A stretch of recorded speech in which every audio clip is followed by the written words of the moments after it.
ಶ್ರೀಗುರುಭ್ಯೋ ನಮಃ. ಹರಿಃ ಓಂ. ವಿಜ್ಞಾನರೋಚಿಪರಿಪೂರಿತಾಂತರ್ವಾಕ್ಯಾಂಡಕೋಶಂ ಹರಿತೋಪಲಾಭಂ ತರ್ಕಾಭಯೇತಂ ವಿಧಿಶರ್ವಪೂರ್ವಗೀರ್ವಾಣವಿಜ್ಞಾನದಮಾನತೋऽಸ್ಮಿ. ಪ್ರಥಮೋ ಹನುಮಾನ್ನಾಮ ದ್ವಿತೀಯೋ ಭೀಮಯೇವ ಚ.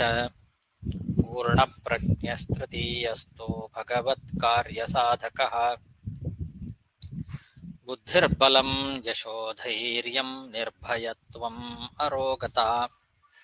ಅಜಾಡ್ಯಂ ವಾಕ್ಪಟುತ್ವಂಚ ಹನುಮತ್ ಸ್ಮರಣಾತ್ ಭವೇತ್. ಪೃಥ್ವೀಮಂಡಲಮಧ್ಯಸ್ಥಾಃ ಪೂರ್ಣಬೋಧಮತಾನುಗಾಃ ವೈಷ್ಣವಾ ವಿಷ್ಣುಹೃದಯಾಃ ತಾನ್ನಮಸ್ಯೆ ಗುರುನ್ ಮಮ. ಯತೋ ಭೂತಾನಿ ಜಾಯಂತೆ ಯೇನ ಜೀವಂತಿ ತಾನ್ಯುತ. ಯೋ ಹಂತಿ ಮೋಕ್ಷದಸ್ತೇಷಾಂ ತಂ ವಿಷ್ಣುಂ ಪ್ರಣಮಾಮ್ಯಹಂ. ಶ್ರೀ ಗುರುಭ್ಯೋ ನಮಃ. ಹರಿಃ ಓಂ. ಶ್ರೀಮದ್ ವಿಷ್ಣು ರಹಸ್ಯದ 39ನೇ ಅಧ್ಯಾಯದಲ್ಲಿ ಇವತ್ತು 23ನೇ ಶ್ಲೋಕ.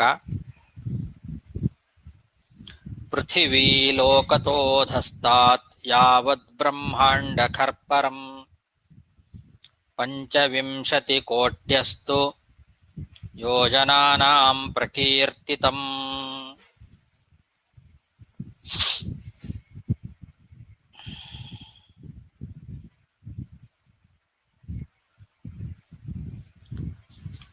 ಭೂಲೋಕದಿಂದ ಕೆಳಗೆ ಬ್ರಹ್ಮಾಂಡದ ಖರ್ಪರದವರೆಗೆ 25 ಕೋಟಿ ಯೋಜನ ಆಗ್ತದೆ. ಭೂಲೋಕತಃ ಅಧಸ್ತಾತ್, ಭೂಲೋಕಕ್ಕಿಂತ ಕೆಳಗೆ ಯಾವತ್ ಬ್ರಹ್ಮಾಂಡ ಖರ್ಪರಂ ಅಂದ್ರೆ ಬ್ರಹ್ಮಾಂಡ ಖರ್ಪರದವರೆಗೆ, ಭೂಲೋಕದಿಂದ ಕೆಳಗೆ ಹಿಡಿದು ಬ್ರಹ್ಮಾಂಡ ಖರ್ಪರದವರೆಗೆ ಒಟ್ಟು 25 ಕೋಟಿ ಯೋಜನಗಳು ಅಂತ ಹೇಳ್ತಾ ಇದ್ದಾರೆ. ಮೇರು ಪರ್ವತದಿಂದ ಪೂರ್ವ ಭಾಗಕ್ಕೆ ಜಂಬೂ ಮೊದಲಾದಂತಹ 7 ದ್ವೀಪಗಳಿದ್ದಾವೆ. ಆ 7 ದ್ವೀಪಗಳನ್ನು ವಲಯಾಕಾರವಾಗಿ ಸುತ್ತಿರ್ತಕ್ಕಂಥದ್ದು ಲವಣಾದಿ 7 ಸಮುದ್ರಗಳು. ಅದಕ್ಕಿಂತಲೂ ಆಚೆ ಇರುವಂಥದ್ದು ಸ್ವರ್ಣ ಭೂಮಿ, ಲೋಕಾಲೋಕ ಪರ್ವತ, ಅದರ ಮುಂದೆ ತಮಸ್ಸು, ಆಮೇಲೆ ಘನೋದಕ, ಅದರಲ್ಲಿರ್ತಕ್ಕಂತಹ ಅನಂತಾಸನ. ಇದನ್ನೆಲ್ಲ ಒಳಗೊಂಡು ಬ್ರಹ್ಮಾಂಡ ಖರ್ಪರದವರೆಗೆ ಒಟ್ಟು 25 ಕೋಟಿ ಯೋಜನ ಆಗತ್ತೆ ಅಂತ ಅರ್ಥ. ಅದರಂತೆ ಮೇರುವಿನಿಂದ ದಕ್ಷಿಣ ಭಾಗಕ್ಕೆ ಭೂಮಿಯ ಕೆಳಗೆ ಬ್ರಹ್ಮಾಂಡ ಖರ್ಪರದವರೆಗೂ ಕೂಡ 25 ಕೋಟಿ ಯೋಜನ ಆಗ್ತದೆ.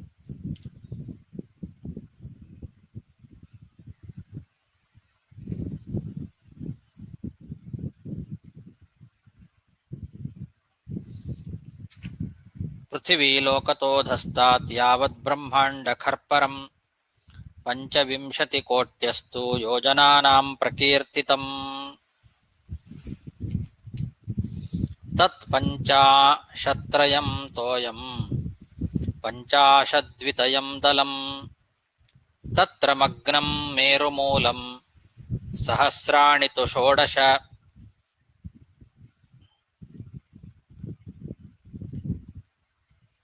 150 ಯೋಜನದ ಜಲ, 100 ಯೋಜನದ ಭೂಪ್ರದೇಶ,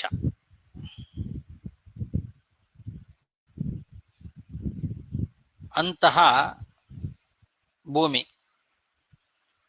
ಅದರ ಅಧೋಭಾಗದಲ್ಲಿ ಮೇರು ಪರ್ವತದ ಮೂಲ ಅಂತನ್ನೋದು ಮುಳುಗಿದೆ, ಮಗ್ನ ಆಗಿದೆ. ಈ ಮೇರು ಅದರ ಮೂಲ 16,000 ಯೋಜನ ಇರ್ತದೆ. ಅಂದ್ರೆ 16,000 ಯೋಜನ ಭೂಮಿಯ ಒಳಗೆ ಸೇರ್ಕೊಂಡಿದೆ.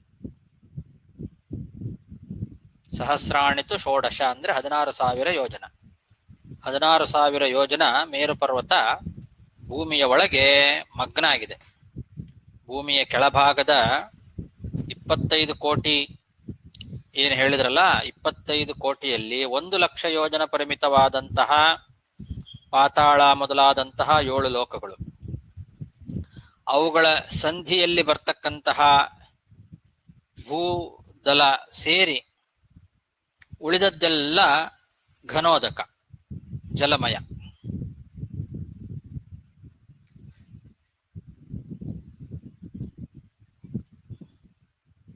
ಇದನ್ನೆಲ್ಲ ಈಗಿನ ಮಾಡರ್ನ್ ಭೂಗೋಳಶಾಸ್ತ್ರದ ವಿಜ್ಞಾನದ ಪ್ರಕಾರ ಅದನ್ನು ಸಮನ್ವಯ ಮಾಡೋದು ಬಹಳ ಕಷ್ಟ. ಮತ್ತೆ ಈಗಿನ ಕಾಲದಲ್ಲಿ ಪ್ರತ್ಯಕ್ಷ ಸಿದ್ಧವಾದದ್ದನ್ನೇ ನಿರ್ಣಯ ಅಂತ ಹೇಳ್ತಾರೆ. ಆ ಥರ ನಾವು ತಿಳ್ಕೊಳ್ಳೋದು ಅಂದರೆ ತುಂಬ ಕಷ್ಟ ಇದೆ. ನಾವು ಆಗಮ ಪ್ರಮಾಣ ಅಂತ ಇಟ್ಟುಕೊಂಡು ಇದನ್ನೆಲ್ಲ ಕೂಡಿಸ್ಬೇಕಷ್ಟೆ.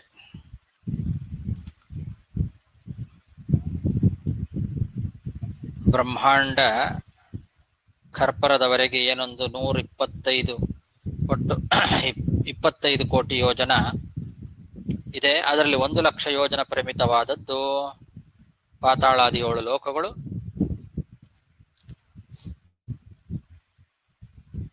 ಮೇರು ಅನ್ನೋದು 16,000 ಯೋಜನ ಭೂಮಿಯ ಒಳಗೆ ಮಗ್ನ ಆಗಿದೆ ಅಂತ ಹೇಳ್ತಾ ಇದ್ದಾರೆ. ತತ್ ಪಂಚಾಶತ್ರಯಂ ತೋಯಂ ಪಂಚಾಶದ್ವಿತಯಂ ದಲಂ ತತ್ರ ಮಗ್ನಂ ಮೇರು ಮೂಲಂ ಸಹಸ್ರಾಣಿತು ಷೋಡಶ ಸಮುದ್ರಾಸ್ತತ್ರ ಸಪ್ತಾಪಿ ಗಂಭೀರಾ ವಿಸ್ತೃತೆ ಸಮಂ. 7 ಸಮುದ್ರಗಳು ಕೂಡ ಇದರ ಒಳಗೆ ಸಮವ್ಯಾಪ್ತಿಯಲ್ಲಿದ್ದಾವೆ ಅಂತ ಹೇಳ್ತಾ ಇದ್ದಾರೆ. ಭೂಮಿಯ ಕೆಳಭಾಗದಲ್ಲಿ ಹಿಂದೆ ಹೇಳಿರ್ತಕ್ಕಂತಹ ಆ 7 ಸಮುದ್ರಗಳು ಆಳ ಮತ್ತು ವಿಸ್ತಾರದಿಂದ ಹಿಂದೆ ಹೇಳಿದಂತಹ ಪರಿಮಿತಿ ಉಳ್ಳವುಗಳೇ ಆಗಿದ್ದಾವೆ. ಸಮುದ್ರಾಸ್ತತ್ರ ಸಪ್ತಾಪಿ ಗಂಭೀರಾ ವಿಸ್ತೃತೆ ಸಮಂ.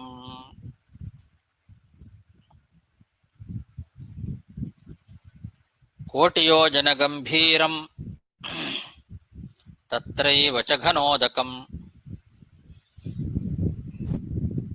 ಘನೋದಕಾದಧಸ್ತಾತ್ತು ಭೂದಲಂ ಕೋಟಿಯೋಜನಂ. ಅಲ್ಲೇ ಕೆಳಗೆ ಕೋಟಿ ಯೋಜನ ಆಳವಾದಂತಹ ಘನೋದಕ ಇದೆ.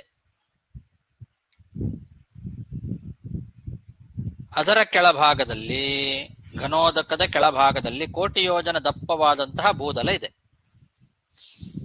ಕೋಟಿ ಯೋಜನ ಗಂಭೀರಂ ತತ್ರೈವ ಚ ಘನೋದಕಂ ಘನೋದಕಾದಧಸ್ತಾತ್ತು ಭೂದಲಂ ಕೋಟಿ ಯೋಜನಂ. ಕೋಟೌ ಕೋಟೌ ತತೋಧಸ್ತಾತ್ ಜ್ಞೇಯಂ ಪಾತಾಲ ಸಪ್ತಕಂ ತತೋಪ್ಯಧಸ್ತಾತ್ ಸಪ್ತಾಪಿ ನರಕಾ ರೌರವಾದಿಕಾಃ.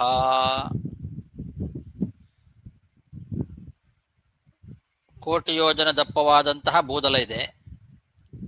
ಪ್ರತಿ ಕೋಟಿ ಯೋಜನ ಅನಂತರ ಬ್ರಹ್ಮಾಂಡ ಖರ್ಪರದವರೆಗೆ ಹೀಗೆ ಭೂದಲಗಳು ಇದ್ದಾವೆ ಅಂತ ತಿಳ್ಕೊಳ್ಬೇಕು. ಆ ಭೂಮಿಯ ಕೆಳಗೆ ಪಾತಾಳ ಮೊದಲಾದಂತಹ ಸಪ್ತಲೋಕಗಳಿದ್ದಾವೆ. ಸಪ್ತಲೋಕಗಳು ತಥೋಪ್ಯಧಸ್ತಾತ್ ಸಪ್ತಾಪಿ ಪಾತಾಳ ಸಪ್ತಕಂ ತಥೋಪ್ಯಧಸ್ತಾತ್. ಆ 7 ಲೋಕಗಳೇನಿದ್ದಾವಲ್ಲ, ಪಾತಾಳಾದಿ ಲೋಕಗಳು, ಅದರ ಕೆಳಗೆ ಸಪ್ತ ನರಕಗಳಿದ್ದಾವೆ, ರೌರವ ಮೊದಲಾದಂತಹ 7 ನರಕಗಳು ಅಂತ.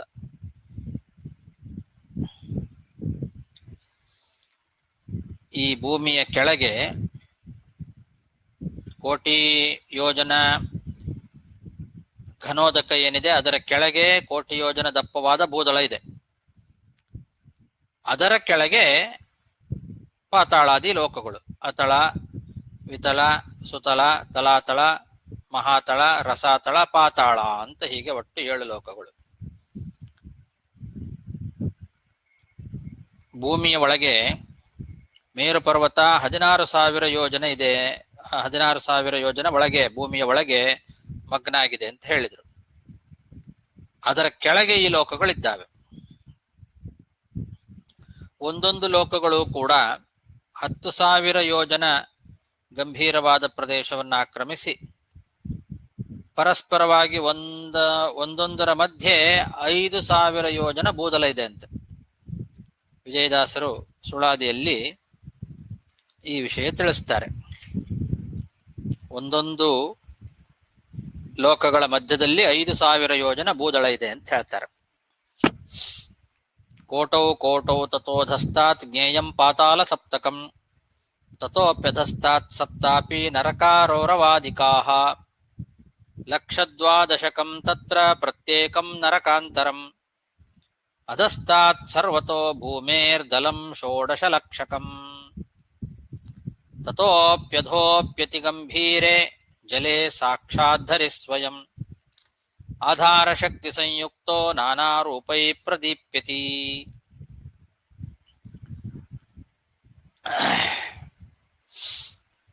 ಪಾತಾಳಾದಿ 7 ಲೋಕಗಳ ಕೆಳಗೆ ರೌರವ ಮೊದಲಾದಂತಹ 7 ನರಕಗಳಿದ್ದಾವೆ ಅಂತ ಹೇಳಿದರು. ಸಪ್ತ ನರಕಗಳು ರೌರವೋಥ ಮಹಾಂಶ್ಚೈವ ವನ್ನಿರ್ವೈತರಣಿ ತಥಾ ಕುಂಭೀಪಾಕೈತಿ ಪ್ರೋಕ್ತಾನ್ಯನಿತ್ಯ ನರಕಾಣಿ ಚ ಅಂತ. ತಾಮಿಸ್ರಾಶ್ಚ ಅಂಧತಾಮಿಸ್ರೋದ್ಧೌ ನಿತ್ಯೌ ಸಂಪ್ರಕೀರ್ತಿತೌ. ಇದರಲ್ಲಿ 7 ಪ್ರಧಾನವಾದಂತಹ ನರಕಗಳು. ಅದರಲ್ಲಿ ಮೇಲಿಂದು ಕಿಂತ ಕೆಳಗೆ ಇರ್ತಕ್ಕಂತಹ ನರಕಗಳು ಬಹಳ ಬಲಿಷ್ಠವಾದ ನರಕಗಳು. ಮೊದಲು ರೌರವ, ಅದಕ್ಕಿಂತಲೂ ಮಹಾ ದುಃಖವನ್ನು ಕೊಡ್ತಕ್ಕಂಥದ್ದು ಮಹಾರೌರವ. ಆಮೇಲೆ ವನ್ನಿ, ವೈತರಣಿ, ಕುಂಭೀಪಾಕ, ಈ 5 ಅನಿತ್ಯ ನರಕಗಳು. ಅದರ ಕೆಳಗೆ ತಾಮಿಸ್ರ ಮತ್ತು ಅಂಧತಾಮಿಸ್ರ ಅಂತ ಇದು 2 ನಿತ್ಯ ನರಕಗಳು. ಅಂಧನ್ ತಮಸ್ಸಿಗೆ ಹೋದವರು ಮತ್ತೆ ಹಿಂತಿರುಗಿ ಬರೋದಿಲ್ಲ. ಉಳಿದ ಈ ರೌರವ, ಮಹಾರೌರವ, ವನ್ನಿ, ವೈತರಣಿ, ಕುಂಭೀಪಾಕ ಅಂತ ಈ 5 ಅನಿತ್ಯ ನರಕಗಳು. ಪಾಪ ಮಾಡಿದವರನ್ನ ಅಲ್ಲಿ ಶಿಕ್ಷೆ ಕೊಟ್ಟು ಮತ್ತೆ ಅವರು ಹಿಂತಿರುಗಿ ಬರಬಹುದು ಅಲ್ಲಿಂದ. ಆದರೆ ತಾಮಿಸ್ರ, ಅಂಧತಾಮಿಸ್ರ ನರಕಗಳು ನಿತ್ಯ ನರಕಗಳು. ಹೀಗೆ ಒಟ್ಟು ಪ್ರಧಾನ 7 ನರಕಗಳು. ಇದಲ್ಲದೆ ಬೇರೆ ಇನ್ನು ಅನೇಕ ನರಕಗಳಿದ್ದಾವೆ. ಪ್ರಧಾನವಾಗಿ ಈ 7 ನರಕಗಳು ಅಂತ ತಿಳ್ಕೊಳ್ಬೇಕು. ಈ 7 ನರಕಗಳು ಒಂದೊಂದು ಕೂಡ ಪ್ರತ್ಯೇಕವಾಗಿ 12 ಲಕ್ಷ ಯೋಜನ ವಿಸ್ತಾರವಾಗಿರ್ತವೆ.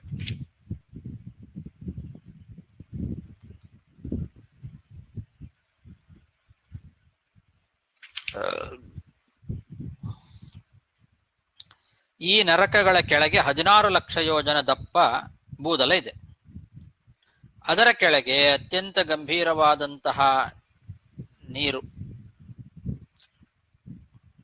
ಆ ನೀರಿನ ಮಧ್ಯದಲ್ಲಿ ಸ್ವಯಂ ಶ್ರೀಹರಿ ಈ ಬ್ರಹ್ಮಾಂಡವನ್ನ ಧಾರಣೆ ಮಾಡಲಿಕ್ಕೋಸ್ಕರ ಶಕ್ತಿ ಮೊದಲಾದಂತಹ ನಾನಾ ರೂಪಗಳಿಂದ ಅವನು ಪ್ರಕಾಶಿಸ್ತಾ ಇದ್ದಾನೆ. ಆಧಾರ ಶಕ್ತಿ ಸಂಯುಕ್ತ ನಾನಾ ರೂಪೈ, ಆಧಾರ ಶಕ್ತಿ ಸಹಿತನಾಗಿ ನಾನಾ ರೂಪಗಳಿಂದ, ಕೂರ್ಮ, ಮಂಡೂಕ, ವರಾಹ ಅಂತ ಹೀಗೆ ಅನೇಕ ರೂಪಗಳಿಂದ ಭಗವಂತ ಅಲ್ಲಿ ಪ್ರಕಾಶಮಾನನಾಗಿದ್ದಾನೆ ಅಂತ ಇದ್ದಾರೆ. ಘನೋದಕದಲ್ಲಿ ಆ ಕೆಳಗೆ ಬ್ರಹ್ಮಾಂಡದ ಖರ್ಪರದವರೆಗಿನ ಕೆಳಗೆ ಏನೊಂದು ಘನೋದಕ ಇದೆ. ಅಲ್ಲಿ ಆ ಘನೋದಕದಲ್ಲಿ ಮೊದಲು ಶೇಷದೇವರು ಒಂದು ಹೆಡೆಯಲ್ಲಿ ಇಡೀ ಭೂಮಿಯನ್ನು ಹೊತ್ತುಕೊಂಡು ಅವರು ನಿಂತುಕೊಂಡಿದ್ದಾರೆ. ಅವನ ಕೆಳಗೆ ವಾಯುದೇವರು ತಾನು ಕೂರ್ಮ ರೂಪವನ್ನು ಧಾರಣೆ ಮಾಡಿ ಆ ಶೇಷದೇವರನ್ನು ಹೊತ್ತುಕೊಂಡಿದ್ದಾರೆ. ಆ ವಾಯು ಕೂರ್ಮನು ಭಗವಂತನ ಕೂರ್ಮದ ಶಕ್ತಿಯಿಂದ ಈ ಎಲ್ಲವನ್ನು ಹೊತ್ತುಕೊಂಡು ನಿಂತುಕೊಂಡಿದ್ದಾನೆ. ಭಗವಂತ ಕೂರ್ಮರೂಪನಾಗಿ ಈ ವಾಯು ಕೂರ್ಮನನ್ನ ತಾನು ತನ್ನ ಬಾಲದಲ್ಲಿ ಹೊತ್ತುಕೊಂಡು ಭಗವಂತ ಇದ್ದಾನೆ. ಈ ಭಗವಂತ ಇನ್ನೂ ಅನೇಕ ರೂಪಗಳಿಂದಲೂ ಇದ್ದಾನೆ. ಕೂರ್ಮರೂಪ, ಮಂಡೂಕ ರೂಪ ಮತ್ತು ವರಾಹ ರೂಪ. ಈ ರೂಪದಿಂದ ತನ್ನನ್ನು ತಾನೇ ಹೊತ್ತುಕೊಂಡು ಅಲ್ಲಿದ್ದಾನೆ ಅಂತ ಹೇಳ್ತಾರೆ. ಅದಕ್ಕೆ ನಾನಾ ರೂಪೈಹಿ ಅಂತ ಹೇಳಿದ್ದು. ಬರೀ ಕೂರ್ಮ ರೂಪ ಮಾತ್ರ ಅಲ್ಲ ಭಗವಂತನದ್ದು. ಮಂಡೂಕ ಕಪ್ಪೆ ರೂಪದಲ್ಲೂ ಇದ್ದಾನೆ, ಹಾಗೆ ವರಾಹ ರೂಪದಲ್ಲೂ ಇದ್ದಾನೆ. ಈ ಇಡೀ ಬ್ರಹ್ಮಾಂಡವನ್ನ ಮೊದಲು ಶೇಷದೇವರು ಒಂದೇ ಒಂದು ಹೆಡೆ ಮೇಲೆ ಒಂದು ಸಾಸಿವೆ ಕಾಳಿನಂತೆ ಅನಾಯಾಸವಾಗಿ ಧಾರಣೆ ಮಾಡಿದ್ದಾರೆ. ಭೂದಲೆ ಲಕ್ಷತೋಧಸ್ತಾಸ್ತಿಷ್ಠಂತಿ ಜಲದೇವತಾ ತತ್ರಾಸ್ತಿ ವಾರುಣೋ ಲೋಕೋ ನಾನಾ ಭೋಗ ಸಮನ್ವಿತಃ. ಆಚಾರ್ಯ, ಸೊ ಇಲ್ಲಿ ಒಂದು ಡೌಟ್ ಆಚಾರ. ಸೊ ಇಲ್ಲಿ ಬಂದು ಗಣೋದಕ ಕಳಗ ಬಂದು ಶೇಷದೇವರು, ಶೇಷದೇವರ ಕಳಗ ವಾಯುದೇವರು, ವಾಯುದೇವರ ಕಳಗ ಬಂದು ದೇವರು ನಾನಾ ರೂಪದಿಂದ ಇದ್ದಾನೆ ಎಂಬ ಮಾತು ಹೇಳಿರಿ. ಅದಕ್ಕೆ ಆ ಗಣೋದಕ ಕಳಗ ಬಂದು ಕರ್ಪರ ಇದೆಯಾ ನಿಮ್ಗೆ? ಇದು ಕರ್ಪರ ಒಳಗ ನಿಮ್ಗೆ? ಬ್ರಹ್ಮಾಂಡ ಕರ್ಪರದವರೆಗೆ ಇರುವಂತದ್ದು ಗಣೋದಕ. ಓಕೆ. ಆ ಗಣೋದಕದ ಒಳಗೇನೆ ಇವರು ಇರೋದು, ನೀರಿನ ಒಳಗೇನೆ ಅದನ್ನು ಹೊತ್ಕೊಂಡು ನಿಂತುಕೊಂಡಿದ್ದಾನೆ ಭಗವಂತ. ಗಣೋದಕ ಸೇರಿಸಿ 14 ಲೋಕ ಮುಟ್ಟುತ್ತಾರೆ. ಹೌದು ಹೌದು. ಆಮೇಲೆ ಕರ್ಪರ ಕೆಳಗೂ ಬಂದು ದೇವರ ರೂಪ ಇದೆ, ರೈಟ್? ಕರ್ಪರನ ಬಂದು ತಾಂಗುತ್ತಾರಲ್ಲವ, ಅದು ಅದು ತನ್ನನ್ನು ತಾನೇ ಹೊತ್ತುಕೊಂಡು ಮಂಡೂಕ ರೂಪದಿಂದ ವರಾಹ ರೂಪದಿಂದ ಇನ್ನೂ ಕೆಳಗಿದ್ದಾನೆ. ಓಕೆ. ಅದಕ್ಕೆ ಆಧಾರ ಈಗ ಶೇಷದೇವರು ಈ ಬ್ರಹ್ಮಾಂಡವನ್ನು ಹೊತ್ತುಕೊಂಡಿದ್ದಾರೆ. ಆ ಶೇಷದೇವರನ್ನ ವಾಯುಕೂರ್ಮ ಹೊತ್ತುಕೊಂಡಿದ್ದಾನೆ. ಆ ವಾಯುಕೂರ್ಮನಿಗೆ ವಿಷ್ಣು ಕೂರ್ಮ ಆಧಾರ. ಆ ವಿಷ್ಣು ಮಂಡೂಕ ರೂಪದಿಂದ ತನ್ನನ್ನು ತಾನೇ ಹೊತ್ತುಕೊಂಡಿದ್ದಾನೆ. ವಿಷ್ಣು ಕೂರ್ಮವನ್ನ ಮಂಡೂಕ ಹೊತ್ತುಕೊಂಡಿದ್ದಾನೆ. ಆ ಮಂಡೂಕವನ್ನು ಅಂದ್ರೆ ಕಪ್ಪೆ. ಓಕೆ. ಆ ಮಂಡೂಕ ರೂಪದ ಭಗವಂತ ನನ್ನ ವರಾಹ ರೂಪದಿಂದ ತನಗೆ ತಾನೇ ಮತ್ತೆ ಹೊತ್ತುಕೊಂಡಿದ್ದಾನೆ. ಹೀಗೆ ಅನೇಕ ರೂಪಗಳನ್ನ ಮಂಡೂಕ ಮತ್ತು ವರಾಹ ರೂಪ ಕರ್ಪರ ಹೊರಗೆ ಅನ್ಸುತ್ತೆ. ಇದೆಲ್ಲ ಹೊರಗೆ. ಆ ಕರ್ಪರ ಬಂದ 9 ಆವರಣದಿಂದ 5 ನಾವು ನೋಡಿರಲ್ವ ನಾವು. ಅದನ್ನು ದಾಟಿ ಹೋಗ್ತದೆ ಇದು ಮುಂದೆ. ವರಾಹ ರೂಪ, ವರಾಹ, ಆಮೇಲೆ ಮಂಡೂಕ, ಆಮೇಲೆ ಕೂರ್ಮ, ಆ ಕೂರ್ಮದ ಮೇಲೆ ವಾಯುಕೂರ್ಮ, ವಾಯುಕೂರ್ಮದ ಮೇಲೆ ಶೇಷ, ಆ ಶೇಷನ ಮೇಲೆ ಬ್ರಹ್ಮಾಂಡ.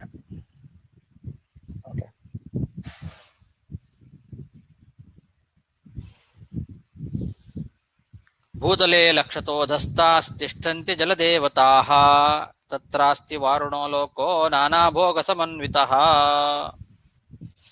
ಈ ಭೂಮಿಯ ಕೆಳಗೆ ಭೂದಲದ 1,00,000 ಯೋಜನದ ಕೆಳಭಾಗದಲ್ಲಿ ಜಲಾಭಿಮಾನಿ ದೇವತೆಗಳಿದ್ದಾರೆ.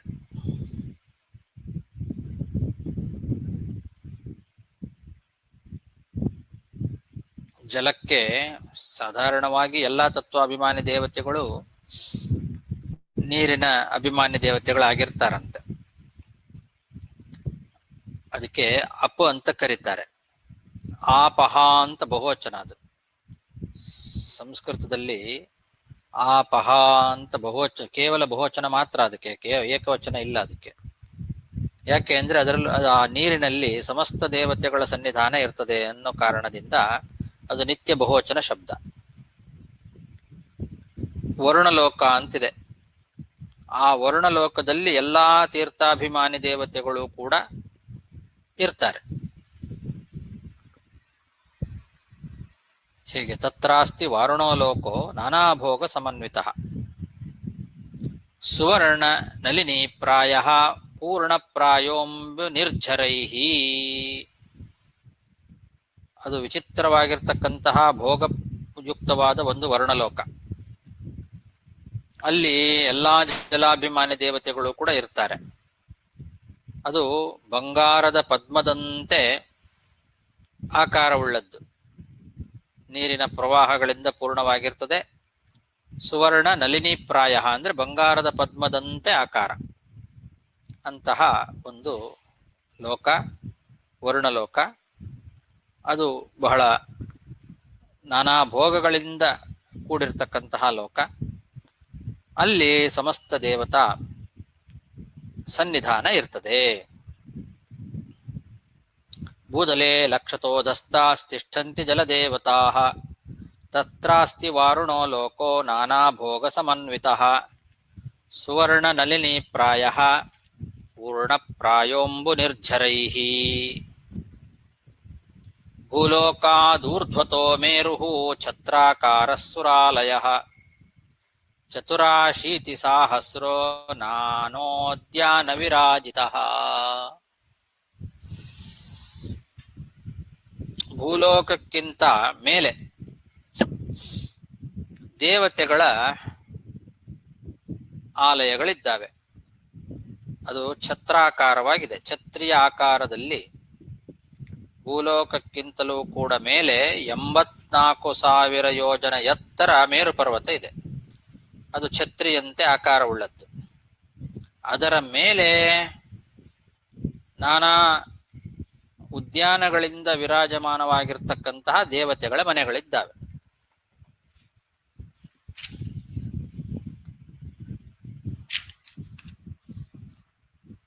ಅಲ್ಲಿ ದೇವತೆಗಳ ವಾಸಸ್ಥಾನ. ಗಂಧರ್ವರು, ದೇವತೆಗಳು ಎಲ್ಲರೂ ಕೂಡ ಅಲ್ಲಿ ಇರ್ತಾರೆ. ಅವರು ಆ ಸ್ಥಾನಗಳನ್ನು ಸೇವಿಸ್ತಾ ಇರ್ತಾರೆ. ಭೂಲೋಕಾದೂರ್ಧ್ವತೋ ಮೇರುಃ ಛತ್ರಾಕಾರಃ ಸುರಾಲಯಃ ಚತುರಾಶೀತಿ ಸಾಹಸ್ರೋ ನಾನೋದ್ಯಾನ ವಿರಾಜಿತಃ ಗಂಧರ್ವೈರ್ದೇವತಾಭಿಶ್ಚ ಸ್ಥಾನೇ ಸ್ಥಾನೇ ಸದಾನ್ವಿತಃ ಪರಿತಸ್ತು ಚತುಷ್ಕೋಣಂ ಇಲಾವೃತಮುದೀರಿತಂ ಪ್ರತ್ಯೇಕಂ ತಚ್ಚತುರ್ದಿಕ್ಷು ನವಸಾಹಸ್ರ ವಿಸ್ತೃತಂ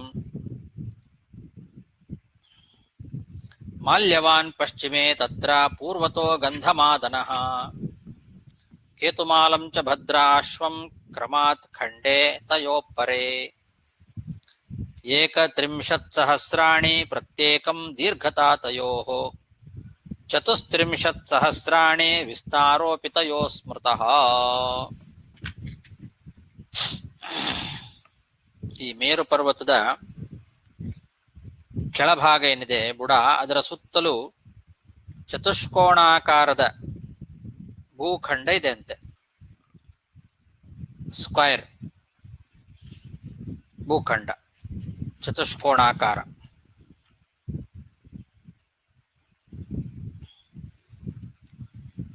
ಪರಿತಸ್ತು ಚತುಷ್ಕೋಣಂ ಇಲಾವೃತಂ ಉದೀರಿತಂ. ಆ ಭೂಖಂಡಕ್ಕೆ ಇಲಾವೃತ ಖಂಡ ಅಂತ ಹೆಸರು. ಮೇರು ಪರ್ವತದ ಕೆಳಗೆ ಸ್ಕ್ವೈರ್ ಆಕಾರದಲ್ಲಿ, ಚೌಕವಾದ ಆಕಾರದಲ್ಲಿ ಏನೊಂದು ಭೂಖಂಡ ಇದೆ, ಅದಕ್ಕೆ ಇಲಾವೃತ ಖಂಡ ಅಂತ ಕರೀತಾರೆ. ಆ ಖಂಡ ಅದು ಪೂರ್ವ ಮೊದಲಾದ 4 ದಿಕ್ಕುಗಳಲ್ಲಿ 9,000 ಯೋಜನ ವಿಸ್ತಾರವಾಗಿರ್ತಕ್ಕಂಥದ್ದು ಇಲಾವೃತ ಖಂಡ. ಈ ಇಲಾವೃತ ಖಂಡದ ಪಶ್ಚಿಮದ ಗಡಿಯಲ್ಲಿ ಮಾಲ್ಯವಂತ ಎಂಬಂತಹ ಒಂದು ಪರ್ವತ ಇದೆ.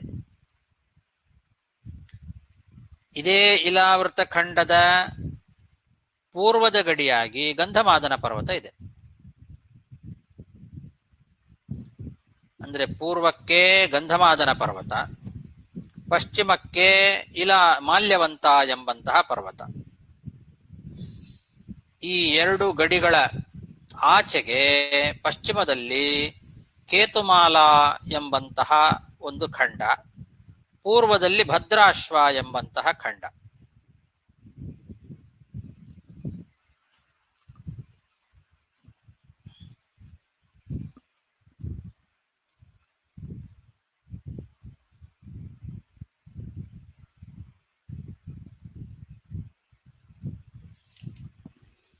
ಈ ಒಂದೊಂದು ಖಂಡಗಳು ಕೂಡ 31,000 ಯೋಜನ ಉದ್ದ. ಅಂದರೆ ಪೂರ್ವದಿಂದ ಪಶ್ಚಿಮದವರೆಗೆ ಅಳತೆ ಮಾಡಿದರೆ 31,000 ಯೋಜನ ಉದ್ದ ಇರ್ತದೆ. ಅಗಲವನ್ನ ಅಳತೆ ಮಾಡಿದರೆ ಅಂದ್ರೆ ದಕ್ಷಿಣದಿಂದ ಉತ್ತರಕ್ಕೆ ಅಗಲ, ಅದನ್ನು ನೋಡಿದರೆ 34,000 ಯೋಜನ ಇರ್ತದೆ.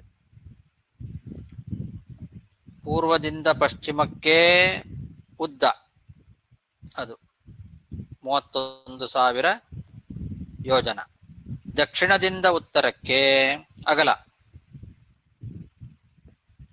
34,000 ಯೋಜನ. ಈ ರೀತಿ ಇದೆ. ಇದೆಲ್ಲ ಎಲ್ಲ ಖಂಡಗಳು ಕೂಡ ಹಾಗೆ. ಇಲಾವೃತ ಖಂಡ, ಆ ಇಲಾವೃತ ಖಂಡಕ್ಕೆ ಆ ಕಡೆ ಈ ಕಡೆ ಮಾಲ್ಯವಂತ ಮತ್ತು ಗಂಧಮಾದನ ಅನ್ನೋ ಪರ್ವತ, ಈಚೆಗೆ ಪಶ್ಚಿಮದಲ್ಲಿ ಕೇತುಮಾಲ ಮತ್ತು ಭದ್ರಾಶ್ವ ಎಂಬಂತಹ ಖಂಡಗಳು. ಈ ಎಲ್ಲಾ ಖಂಡಗಳು ಕೂಡ 31,000 ಯೋಜನ ಉದ್ದ, 34,000 ಯೋಜನ ಅಗಲ.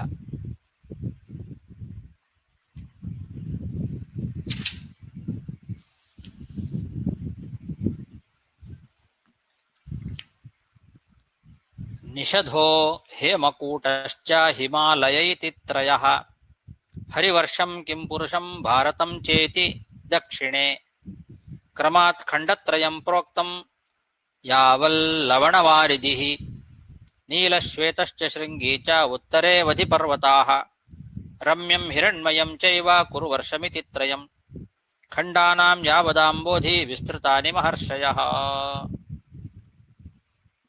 ಇಲಾವೃತ ಖಂಡದ ದಕ್ಷಿಣದಲ್ಲಿ ನಿಷಧ, ಹೇಮಕೂಟ ಮತ್ತು ಹಿಮಾಲಯ ಅಂತ 3 ಪರ್ವತಗಳಿದ್ದಾವೆ. ಇಲಾವೃತ ಖಂಡದ ದಕ್ಷಿಣ ಭಾಗದಲ್ಲಿ ಇರ್ತಕ್ಕಂಥದ್ದು ಇದು. ಹಿಂದೆ ಹೇಳಿದ್ದು ಇಲಾವೃತ ಖಂಡದ ಪೂರ್ವಕ್ಕೆ ಮಾಲ್ಯವಂತ, ಪೂರ್ವದ ಗಡಿ, ಪಶ್ಚಿಮದಲ್ಲಿ ಕೇತುಮಾಲಾ ಖಂಡ, ಪೂರ್ವದಲ್ಲಿ ಭದ್ರಾಶ್ವ ಖಂಡ. ಪಶ್ಚಿಮದ ಗಡಿಯಲ್ಲೇನೆ ಮಾಲ್ಯವಂತ ಪರ್ವತ ಮತ್ತು ಪೂರ್ವದ ಗಡಿಯಾಗಿ ಗಂಧಮಾದನ ಪರ್ವತ ಇದ್ದದ್ದು. ಈ ಇಲಾವೃತ ಖಂಡದ ದಕ್ಷಿಣದಲ್ಲಿ ನಿಷಧ, ಹೇಮಕೂಟ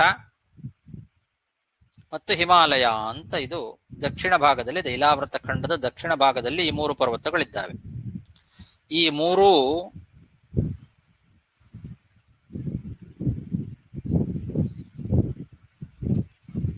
ಪರ್ವತಗಳೇನಿದ್ದಾವೆ, ಹರಿವರ್ಷಂ ಕಿಂಪುರುಷಂ ಭಾರತಂ ಚೇತಿ ದಕ್ಷಿಣೆ. ದಕ್ಷಿಣದಲ್ಲಿ ಹರಿವರ್ಷ ಖಂಡ, ಕಿಂಪುರುಷ ಖಂಡ ಮತ್ತು ಭಾರತ ಖಂಡ ಅಂತ 3 ಖಂಡಗಳು. ಆ 3 ಖಂಡಗಳ ಗಡಿ ಪರ್ವತಗಳಂತೆ ಈ 3 ಪರ್ವತಗಳು, ನಿಷಧ, ಹೇಮಕೂಟ, ಹಿಮಾಲಯ ಅಂತನ್ನೋ 3 ಪರ್ವತಗಳು ಹರಿವರ್ಷ ಖಂಡ, ಕಿಂಪುರುಷ ಖಂಡ ಮತ್ತು ಭಾರತ ಖಂಡ ಏನಿದೆ, ಈ ಖಂಡಗಳ ಗಡಿ ಪರ್ವತಗಳಂತೆ ಇದ್ದಾವೆ. ಭರತ ಖಂಡ ಅಂತನ್ನೋದು ದಕ್ಷಿಣದಲ್ಲಿ ಲವಣ ಸಮುದ್ರದವರೆಗೆ ಇದೆ. ದಕ್ಷಿಣದಲ್ಲಿ ಲವಣ ಸಮುದ್ರ ಪರ್ಯಂತವಾಗಿ ಭರತ ಖಂಡ ಇದೆ. ಇಲಾವೃತ ಖಂಡದ ಉತ್ತರದಲ್ಲಿಯೂ ಕೂಡ ಹೀಗೆ 3 ಪರ್ವತಗಳು, 3 ಖಂಡಗಳು ಇದ್ದಾವೆ.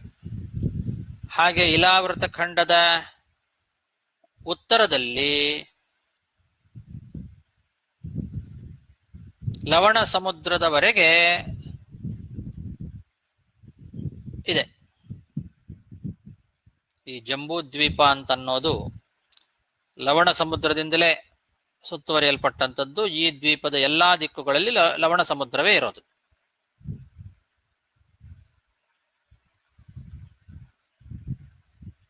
ಅಲ್ಲಿ ನೀಲ, ಶ್ವೇತ ಮತ್ತು ಶೃಂಗವಾನ್ ಅಂತ 3 ಪರ್ವತಗಳು. ಅದು ಉತ್ತರಕ್ಕೆ ಇರ್ತಕ್ಕಂಥದ್ದು. ಈ ಪರ್ವತಗಳ ಉತ್ತರಕ್ಕೆ ರಮ್ಯಕ, ಹಿರಣ್ಮಯ ಮತ್ತು ಕುರು ಅಂತ 3 ಖಂಡಗಳಿದ್ದಾವೆ. ರಮ್ಯಕ ಖಂಡ, ಹಿರಣ್ಮಯ ಖಂಡ, ಕುರುಖಂಡ ಅಂತ 3 ಖಂಡಗಳು.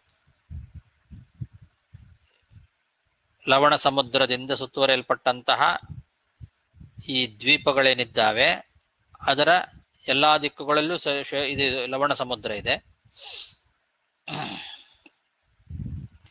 ಉತ್ತರದಲ್ಲಿ ಈ 3 ಪರ್ವತಗಳು, ನೀಲ, ಶ್ವೇತ, ಶೃಂಗವಾನ್ ಅಂತ.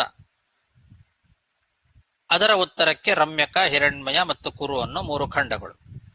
ಈ ಕುರುಖಂಡ ಅನ್ನೋದು ಉತ್ತರ ಲವಣ ಸಮುದ್ರದವರೆಗೆ ಇದೆ. ಖಂಡಾನಾಂ ಯಾವದ್ ಅಂಬೋಧಿ ವಿಸ್ತೃತಾನಿ ಮಹರ್ಷಯ ಅಂತ.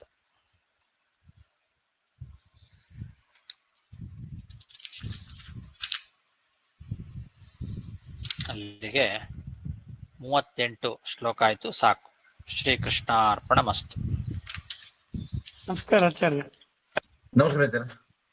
ಹರೇ ನಮಃ. ಹರೇ ನಮಃ. ನಮಸ್ಕಾರ ಆಚಾರ್ಯ.